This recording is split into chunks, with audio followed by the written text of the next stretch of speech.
Quand on arrive en fin de mandat, on a souvent du mal à résister à la tentation.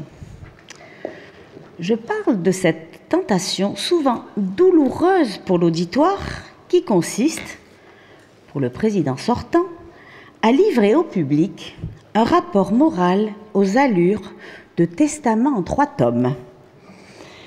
Plus près, en volume et en poids, de Guerre et paix de Tolstoï que des nouvelles de Maupassant. Je vous rassure, je résisterai à la tentation et je vais essayer de me cantonner à ce qui me paraît essentiel. Et l'essentiel, mes chers amis, tient en une méthode. J'allais dire une culture, et repose ensuite sur 2 axes principaux. Le premier, qu'est-ce qui a été fait pour optimiser les fonctions internes de notre organisation? En second, qu'est-ce qui a été entrepris pour faire entendre la voix des CGA? La méthode, c'est la concertation, la lucidité et la transparence. Je revendique avec un brin de fierté d'avoir entretenu et parfois développé cette marque de fabrique de la fédération, cette volonté permanente d'avancer sans dogme, avec l'intuition que le compromis se construit à plusieurs, le réseau, les CGA, les collaborateurs, les partenaires institutionnels et bien évidemment les adhérents. Ce triptyque, concertation, lucidité, transparence, nous l'avons mis en pratique dedans et dehors. Je vous disais, qu'est-ce qui a été fait pour optimiser les fonctions internes? En 3 ans, nous avons effectué quelques ajustements au sein du bureau, sans pour autant mener une révolution. 8 membres en place. Bruno Vergrache a quitté ses fonctions de trésorier adjoint, fonction qui n'a pas été renouvelée, mais il reste membre du bureau. Au poste de trésorier, Claude Guillaume remplace Pierre Valette depuis le 6 octobre 2010. Enfin, en novembre, Yves Marmont, déjà membre du bureau, est devenu vice-président de la FCGA. Nous avons animé avec un enthousiasme contagieux les 5 commissions: formation, études juridiques, technologie de l'information, études économiques et bien sûr, convention collective. Jean-Paul Leduet, Gérard Magard, Bruno Vergrache, Yves Marmont et Claude Guillaume savent toute mon estime et ma reconnaissance au regard de l'immense travail accompli. Nous avons eu une longue réflexion sur les statuts et nous avons décidé de poursuivre notre réflexion. Ainsi, nous avons encouragé et nous accueillons avec bonheur la naissance du CGA Alpes du Sud, fusion entre Alpes de Haute-Provence et Hautes-Alpes. La fusion également de CGA France Gestion avec le Segaveri et enfin la naissance du CGA CEP qui va consacrer, à compter de janvier 2012, le rapprochement entre le CGA de l'Essonne et le CGA de Seine-et-Marne. J'accueille aussi avec joie le CEDAGE de l'Ain qui nous a rejoints en mars dernier. Je vous épargnerai volontiers l'inventaire à la Prévert des réunions de bureaux, de CA et autres réunions incontournables. Retenez simplement que les réunions annuelles de présidents de centre instaurées en 2006 par Philippe Paillet se sont clairement installées dans le calendrier. Elles rassemblent chaque année davantage de participants, ce qui est à l'évidence un signe de motivation et d'intérêt partagé au plan national par tous les membres de la fédération. Retenez surtout que nos journées nationales rencontrent toujours un vif succès. Quelle meilleure occasion, en effet, que ces retrouvailles en famille, annuelles entre membres de CGA, adhérents, partenaires professionnels et institutionnels, pour se tenir au courant de l'actualité de notre profession, des évolutions économiques et cueillir en atelier ou tout simplement autour d'un verre à l'espace exposition ou lors de la soirée de gala, les idées, les solutions, les pistes et les outils pour avancer. Marseille, Lyon, Paris et l'an prochain Toulouse. où se prépare un programme estampillé Sud-Ouest, c'est-à-dire un concentré de valeurs de la fédération, une dose de travail, un zeste d'originalité, beaucoup d'échanges, une belle brochette d'intervenants pertinents et une grande rasade de convivialité. Retenez enfin que les membres du bureau ou du CA ont assisté à une trentaine d'assemblées générales de CGA à travers l'Hexagone. C'est un investissement personnel important, mais c'est à ce prix qu'on peut faire remonter du terrain les informations essentielles. C'est à ce prix qu'on peut prendre le pouls de nos adhérents. Par exemple, ces déplacements nous ont permis de mesurer l'érosion du nombre d'adhérents que subissent les CGA depuis quelques années. Elle était palpable et nous imposait de réagir. À ce titre, il nous a fallu nous adapter, c'est-à-dire serrer la ceinture budgétaire, optimiser les tâches en les informatisant, gérer nos frais au plus près, construire des journées nationales conviviales avec des coûts maîtrisés, renégocier nos partenariats et, hélas, restructurer nos équipes qui ne comptent plus que 6 permanents. Voilà pour les structures, pour les outils, toujours en interne. Chacun aura remarqué les efforts réalisés en matière de communication. CGA Contact, notre magazine bimestriel de 20 pages tiré à 155 000 exemplaires, a subi un lifting réussi. Les cahiers statistiques, chiffres et commentaires ont livré leur dernier tome en octobre. L'Observatoire de la petite entreprise a battu son record de tirage avec 42 500 exemplaires et propose une version en ligne. Nos adhérents disposent désormais de docs pratiques, une lettre d'information juridique. Et enfin, nous avons revu le graphisme de notre site internet pour en améliorer la visibilité sur la toile. Voilà pour l'interne.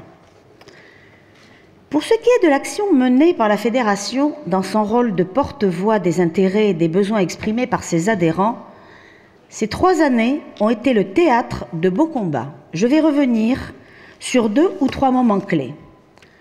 À commencer, vous l'imaginez bien, à commencer par la constitutionnalité du 1,25 qui figure évidemment au premier rang de ces batailles essentielles. La plus rude et sans doute la plus périlleuse, car il s'agissait d'une affaire de survie. On s'en prenait à la pierre angulaire de nos CGA. Pendant des mois, la légitimité des OGA n'a cessé d'être menacée, remise en question, jusqu'à ce qu'arrive au Conseil constitutionnel la question prioritaire de constitutionnalité portant sur la majoration du 1,25 pour les entreprises non adhérentes d'OGA. Il n'y avait pas de marge de manœuvre. Alors, nous en sommes créés par le volontarisme, lobbying au plus haut niveau institutionnel et fiscaux, rédaction en juin 2010 d'un mémoire très fourni de 53 pages en forme de plaidoyer pro domo, que vous pouvez d'ailleurs consulter sur le site fcga.fr, et délivrance le 23 juillet 2010, lorsque le Conseil constitutionnel a rendu son délibéré déclarant le 1,25 constitutionnel. Mais la lutte pour la survie, chèrement gagnée, ne nous assure pas pour autant une mer d'huile. La défense des intérêts de notre profession est un travail quotidien pour imposer la FCGA comme l'acteur principal du dialogue institutionnel sur les thèmes fiscaux. Je pense notamment aux relations avec nos partenaires, Fédération d'OGA, Fédération et Union de CGA. Je pense aussi, bien sûr, au gouvernement et aux institutions, aux relations avec le bureau GF2B ou encore aux enjeux des EIRL soumis à l'IS. Il va sans dire, mais ça va mieux qu'en le disant, il va sans dire que tout ce travail ne vise qu'un objectif. En vérité, la vocation première des OGA, c'est-à-dire développer l'assistance aux entreprises dans ce domaine. Parmi nos partenaires privilégiés, il y a l'ADEN. Je salue à ce titre Olivier Midière, son président, qui est intervenu lors de ces journées nationales sur le thème des marchés du futur. Nos relations avec la CGPME se sont renforcées cette année. En tant que membre du groupe Interfédération, nous avons adhéré au CIP national, le Centre de prévention des difficultés des entreprises. Notre mission consiste à aider le développement de ces 25 CIP territoriaux qui assistent gratuitement les entrepreneurs dans leur gestion fiscale et économique. Thierry Monterrand, le président du CIP national, viendra nous présenter son rôle et ses missions auprès de cette Assemblée. Nous sommes membres partenaires d'OSEO depuis 2009 et à ce titre, nous avons participé à la publication en février dernier de 10 propositions visant à améliorer l'accès des PME à la commande publique. Nous avons tissé des liens étroits avec les grandes fédérations et les syndicats professionnels. Œuvrer pour que nos adhérents, chefs d'entreprise, c'est aussi développer nos partenariats avec des prestataires pour leur garantir des services et des conditions privilégiées dans le cadre de leur adhésion à un CGA. Mais au-delà, j'ai été favorable, dès juillet 2009, favorable à la création du collectif des adhérents au sein de la FCGA. J'en salue les 4 fondateurs, je dirais le carré d'as ou la Dream Team, Pierre Morancé, Régis Lasselin, Michel Maillard et Jacques Kotler, qui sont des partenaires de travail dévoués et des amis fidèles. Ils sont aussi les ambassadeurs de notre fédération auprès de nos partenaires. Tournés vers l'action concrète, ils se sont par ailleurs donné pour mission d'offrir à nos adhérents des liens et des relations. Je terminerai ce tour d'horizon en mettant l'accent sur un volet important de notre action. Si je devais résumer, je dirais que nous avons eu comme obsession pendant 3 ans d'être des acteurs de la nouvelle donne. Ce credo nous a conduit à trouver un terrain d'entente avec la profession comptable et à revisiter les relations que nous entretenions antérieurement avec le CSO. La naissance le 28 avril 2011 de l'UNP-COGA, Union nationale de la profession comptable et des OGA, entre le Conseil supérieur et les fédérations d'OGA, pour permettre la lisibilité et l'échange avec des partenaires institutionnels. À ce niveau, j'ai acté et j'ai défendu la place des adhérents dans cette union. Ils doivent toujours y être associés et défendus au travers du collectif des adhérents. Je me suis également attachée à la maîtrise de l'outil de l'élaboration des statistiques des OGA. Je me suis aussi attachée à revendiquer les brochures commerciales de notre société CGA Diffusion après l'apport intellectuel de nos chiffres, donc appartenance intégrante à la société CGA Diffusion. Je reste vigilante, veillant au maintien de ces conditions dans le fonctionnement de l'Union.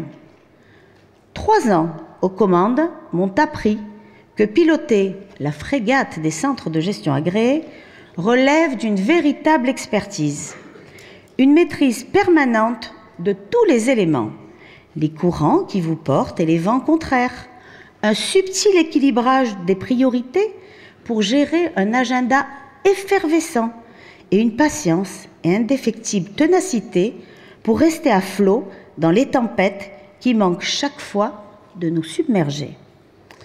Il faut sans cesse être sur le pont, prêt à agir à la moindre menace de notre existence, au moindre signe de dysfonctionnement interne.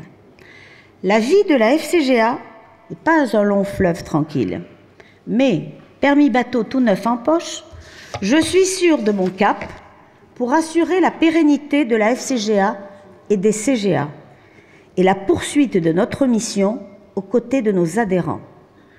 Je vous remercie pour la confiance que vous m'avez témoignée tout au long de ce mandat, vous assure de mon implication toujours entière et dévouée.